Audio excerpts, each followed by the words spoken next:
नमस्कार, मैं पूनम श्रीवास्तव। आप देख रहे हैं सर्वोच्च दर्पण न्यूज। डालते हैं नजर आज की खास खबर पर।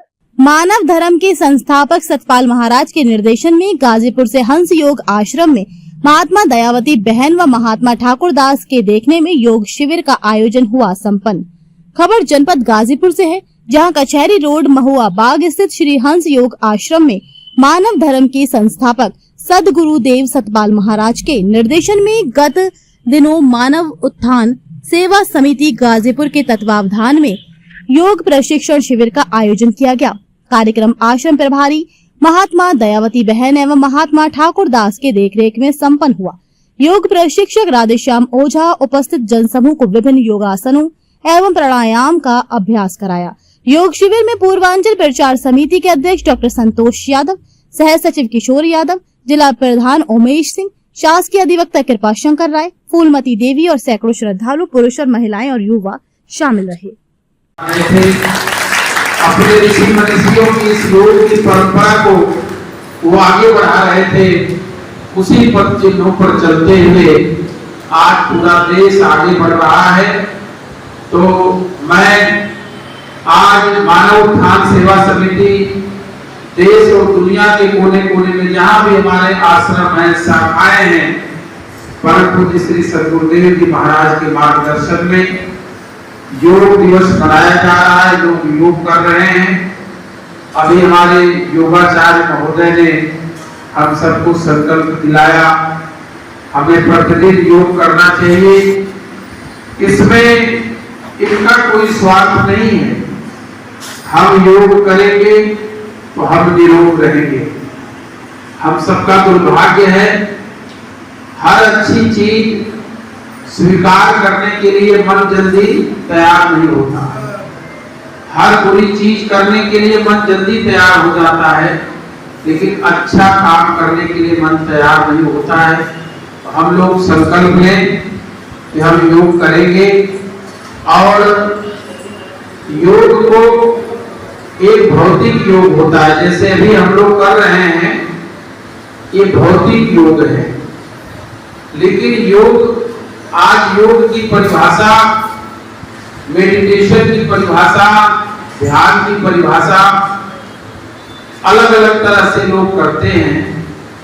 एक मेडिटेशन फिजिकल मेडिटेशन होता है, भौतिक ध्यान होता है, भौतिक योग होता है, और एक आध्यात्मिक योग होता है। जिस प्रकार ये हम लोगों ने क्रियाएं किया, हमारा शरीर, हमारा मन, हमारे अंदर की सारी तंत्रिकाएं, सारे अंग स्वस्थ रहेंगे, प्रसन्न रहेंगे। लेकिन एक आध्यात्मिक योग होता है, जहां पर इस आत्मा का परमात्मा से मिलन करने का रास्ता खुलता है, और वह रास्ता समय के तत्वदर्शी सदगुरुदेव महाराज के द्वारा प्राप्त होता है। हमारे ऋषियों ने जो योग की परंपरा है, जैसे आपने बताया कि चित्तवृत्ति निरोधस्य योग, भगवान कृष्ण ने कहा है कि योग कर्मस कौशलम, अलग अलग तरह से व्याख्या हुई है। लेकिन चित्तवृत्तियों का निरोध कैसे होगा? महापुरुष जो समय के गुरु, समय के सदगुरु इस भौतिक योग को कराते हुए उस स्थल पर पहुंचते हैं जहां पर वास्तव में हम अपने मन की वृत्तियों को कैसे रोक सकते हैं। आप शास्त्रों में पढ़े हैं, योगाचार्य महोदय जी को काफी इसका अनुभव होगा। हमारे पास 5 कर्मेंद्रियां, इनसे सूक्ष्म है 5 ज्ञानेंद्रियां, कर्मेंद्रियों से सूक्ष्म है ज्ञानेंद्रियां, और ज्ञानेंद्रियों से भी सूक्ष्म है मन, मन से भी सूक्ष्म है बुद्धि, और उसके बाद सबसे सूक्ष्म है आत्मा।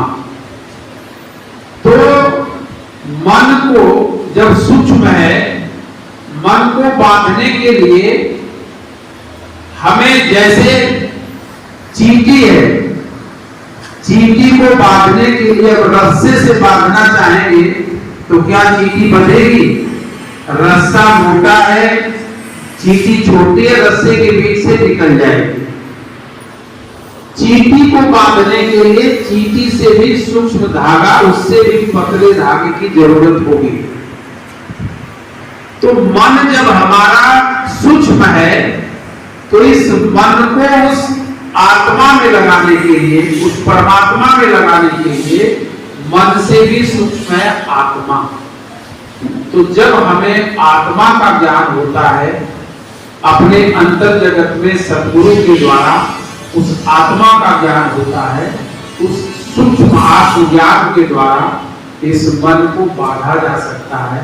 और जब इस मन को अपनी चित्त वृत्तियों को निरोध करके उस परमात्मा में हम जोड़ने का जो ज्ञान है, वही सच्ची अध्यात्म विद्या है। और उस अध्यात्म विद्या का ही ज्ञान हमारे मानव धर्म के प्रणेता पूज्य श्री सद्गुरुदेव सतपाल जी महाराज कराते हैं। ये साधु संत महात्मा, ये जो अष्टांग योग आपने बताया, यम नियम आसन प्राणायाम प्रत्याहार धारणा ध्यान समाधि, तो ये क्रमशः उसी की स्थिति है। और समाधि की प्राप्ति हमें तभी हो सकती है जब हम ध्यान के बाद समाधि का नंबर आता है। ध्यान किस चीज का?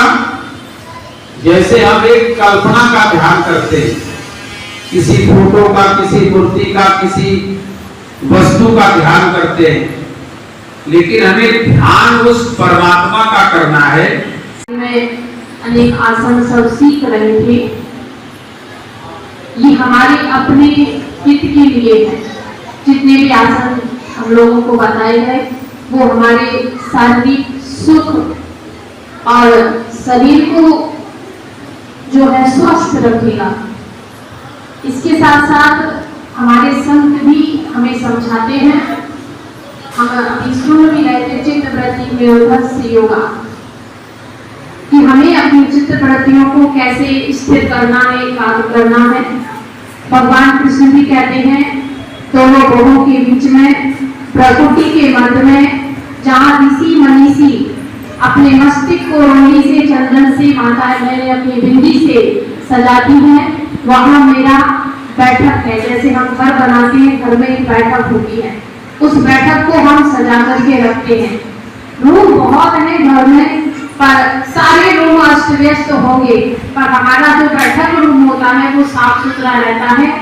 किस भाव से कि कब कौन मेहमान हमारे घर पर आ जाए। इसी तरह से हमारे संत बताते हैं कि भगवान की जो बैठक है, जहाँ अपने मन को जोड़ना है। हमारा शरीर बड़ी स्थिर है, लेकिन मन बहुत चंचल है। और इस मन को स्थिर कैसे किया जाता है वो हमारे संत ऋषि मनीषी हमें